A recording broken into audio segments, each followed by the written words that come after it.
Welcome friends to another r/entitled parents video. As always, if you enjoy this video, please make sure to hit that subscribe button. And our first story of the day is by Throw Into Deep Water, I Am Your Mother. At the beginning of lockdowns here in Germany, my mother came to me, saying I should let her live with me in my house because, wait for it, I am your mother. Well, I let her move into the granny apartment. It has a separate entrance and has one bedroom, one bathroom, kitchen/dining room, and living room. While she slept in the bedroom in the apartment, she used the main kitchen to cook her meals, but refused to cook shared meals, used the main living room to watch TV, basically acted as if she owned the house. Any of my complaints she likewise dismissed. I am your mother. It all came to a head when I was working on a computer in the living room. There was a lull while the system was doing its thing, so I went to the kitchen to brew tea and have a snack. During this time, my mother went into the living room to watch TV. But I'd been listening to Vivaldi's Four Seasons, so she started pulling power plugs in an attempt to shut off the music. One of the first plugs she pulled was, of course, the computer I'd been working on. When I came back from the kitchen, she rejected any fault for it. According to her, it was clearly my fault because she had to shut off the music to watch TV. So why should she feel free to shut off music in my house? Not to mention that I had to start over the system setup. Well, because I am your mother. I countered, and my mother is a guest in my house, so until you behave like a guest, you better go to your apartment. She didn't like being treated like that one bit. Well, she went to her apartment, then left. I went to a hardware store and bought new locks. Until then, the keys for the main door also worked for the apartment door and vice versa. The inside door connecting the apartment and the main house didn't have a lock at all. So yes, I locked her out of the main part of the house. And then the phone calls started. First my brother, to whom I suggested he take her in. The house he lives in alone. It's even larger than mine. Then my older sister, who has 2 spare rooms in her and her husband's condo since her children moved out long ago, and who didn't like the suggestion she should take our mother in either. My sister's daughter was somewhat surprised when I explained to her that the house belongs to me and not her grandmother. Her brother only called to get my confirmation about that. My brother's son was actually on my side, but warned me about my mother planning something. So a few days later, while running errands, I get a call from the hardware store from which I bought the new locks. They told me that the police had called them to send someone to open the house. What had my mother done? She called the police for help because her son had locked her out of her house. When the officers at the house confronted me with that, I simply told them to try her key at the door on the side. Obviously, they hadn't done that before. Then they wanted proof that it was actually I who owned the house. Oddly enough, the copies of the deed I had at home were nowhere to be found. So I called my attorney and he sent one of his partners with new copies. He also brought eviction papers telling me to consider it. I simply asked for a pen. A couple days later, my mother moved in with my brother. Brother, older sister, and her husband helped her with her stuff. Brother made a last effort to make me change my mind. My sister merely treated me with contempt. Brother-in-law told me quietly he vetoed our mother moving in with them before my sister even made the suggestion. But this still isn't the end of it. The police officers are pressing charges for falsely reporting a crime, me locking her out. Everyone and his little brothers called me to take back the charges. I hadn't pressed them in the first place, it's out of my hand, to tell the police that it's all just a misunderstanding, or at least put in a good word for her. Why? Of course, because she is your mother. So if you had a parent of yours that took advantage of you like this and treated you this way, at the very end, if you could put in a good word and it would even mean anything, would you take that opportunity, or would you just kind of let the police deal with it and let them just kind of get what they deserve? Let me know in the comments down below. This next story is by Normal Kangaroo 1803, Front Seat. My wife and I live 15 hours away from my family. This is so that she can be close to her family, and so that I don't have to deal with mine on the daily basis. The other day, about a week or two ago, we decided to visit my family. When we get there, everything's going great. We're all getting along and happy to see each other. About 3 hours into our visit, I decided to show my wife around my hometown. She had never visited before and had only met my folks once at our wedding. Both of my parents volunteered to tag along just in case I get lost. I hadn't been back home in years and some of the roads had been changed. We agreed that it was a good idea and started to load up my car. As I started to buckle up, I noticed my mother's getting into the front passenger seat. I stop and look to my wife, who's staring at my mother with a confused expression.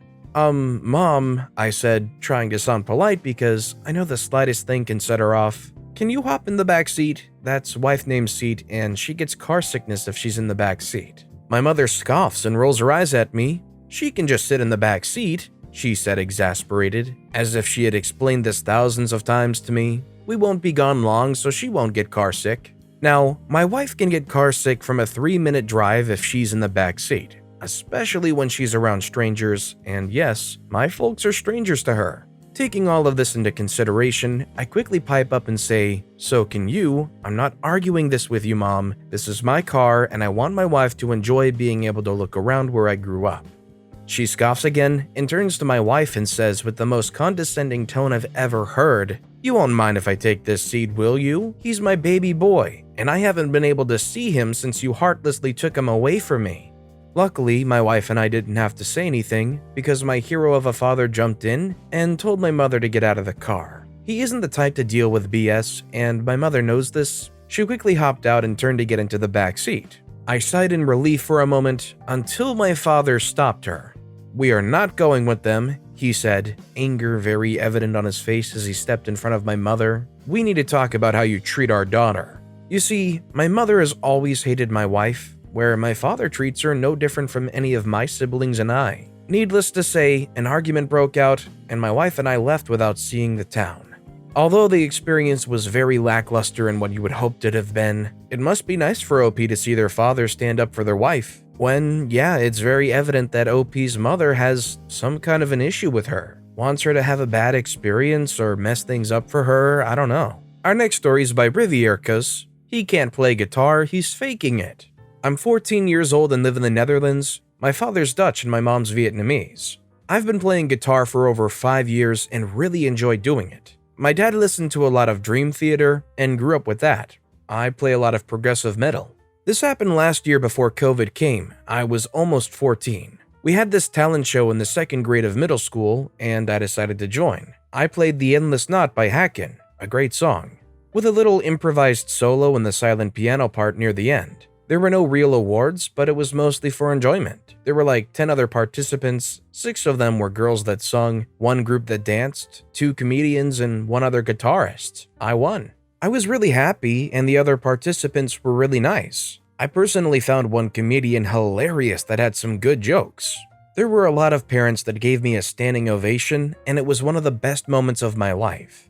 My parents weren't there because of work. One of the girls that sung was crying that she didn't win, and her mom, entitled mother, came to comfort her. I didn't get a reward, and the talent show was just for entertainment and fun, but this entitled mother was so mad that her daughter didn't win. She went to the jury and said that I faked my guitar playing, although I practiced a lot for it. I got on the stage and she followed me. She started accusing me of faking in front of everyone. First, I thought she knew the song and that it's being played on a 7-string guitar. I used an Epiphone Les Paul with single coils and 6 strings. I played the lower part just 1 octave higher, and it sounded fine. But she never said anything about that. She also said that a guitar could never make such sounds, and I explained that it was plugged into an amplifier with my self-made pedal board. After that came this ridiculous conversation. The entitled mother said, "How dare you make my daughter cry with that faking of yours?" I say, "Ma'am, I didn't fake my playing." She says, "But a kid like you could never play something like that. There's no explanation. You're faking." Obviously, she didn't have any real arguments. I say, "Why would I participate in a talent show without an award and fake something?" After that, she went a little quiet. She said, "Then prove that you're not faking it." I played a few ladders on high speed in the solo of the song without backing track. At this point, the audience was agreeing with me, and they told the woman to please leave the stage. After that, she got in the whole Satanism thing. I was wearing a Tool shirt with a kind of graphic back. She said, "Because you're a Satanist." I said, "What?" She said, "Yeah, I see that shirt. It's pure blasphemy." I say, "It's a band shirt. They aren't even satanic." She says, "I don't believe it. You're gonna manipulate us all with that devilish music of yours." I say, "I'm not manipulating anyone. I'm just doing this for fun." She says, "Freak off, you racist Asian slur I don't want to translate. Go back to your devilish worships." I'm getting really pissed off at this point and say, I'm not a Satanist, and also don't call me that. She then says the slur again. The jury asked her to please leave the stage. The daughter tried to stop her mother, but the entitled mother kept going. The daughter was really embarrassed and ran away. The entitled mother looked at me and said, "Look what you've done." She approached and tried to punch me, but I just pushed her away and people began to drag her away. While she was dragged, she was screaming more Asian slurs. She was banned from the school and never heard of again. The daughter eventually confronted me at school and apologized. I accepted the apology and we became friends. Went a few times to her house but never saw her mom. Never asked what happened because I didn't want to think about her anymore. Although the kid was upset, although the kid was crying, I think it's understandable enough to be upset if you really wanted to win something, award or not. All of this was definitely not at the fault of this kid. It was obviously entirely the mother. I think it's just nice to see that even though the mother was acting like this, it didn't seem to actually influence the daughter. And our final story of the day is by Bye 24. Your child's younger than mine, so give me your seats. This happened several years ago, but I was reminded of it recently. My nephew was the first baby born into my small family since I was born. My sisters and I were all grown, and we were excited to give him all kinds of experiences. My sister, not baby's mom, decided to buy tickets to a Disney on Ice show when nephew was 2, and I purchased my own ticket to attend the show with them.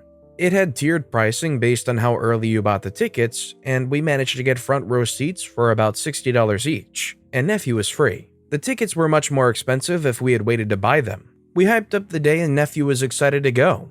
We sat close enough that he wasn't distracted by everything else, and aside from the occasional need to get up and move, he was loving the show. Between the main parts of the show, while the cast was setting up backstage, Minnie and Mickey would come out and interact with the crowd. Because of the size of the arena, it was mostly kids in the front rows who were able to speak with them or get blown a kiss. Kids from further rows would come down the stairs to the front with their parents to try to get attention, which I don't think anyone minded. I kept seeing this little girl, maybe 7 or 8, dressed in an Elsa costume. I had pointed her out to my nephew even, because she also had a little plastic crown that was cute. It was nearing the last section of the show, and the Frozen scene was the finale. It was a very big deal, lots of kids dressed in Frozen costumes and clothes. My nephew was getting a bit cranky, so I cuddled him on my lap and gave him a bottle with some water. This is when the girl, and more importantly, the girl's mom, noticed us. The mom asked us how old our nephew was, and my sister said he was 2. It was a question we did get asked a lot because he's always been tall for his age. The mom then decided he was too young to fully enjoy the show, so we should give her and her daughter our seats, and we can sit several rows back in the seats they had. It's not like he's going to remember this anyway.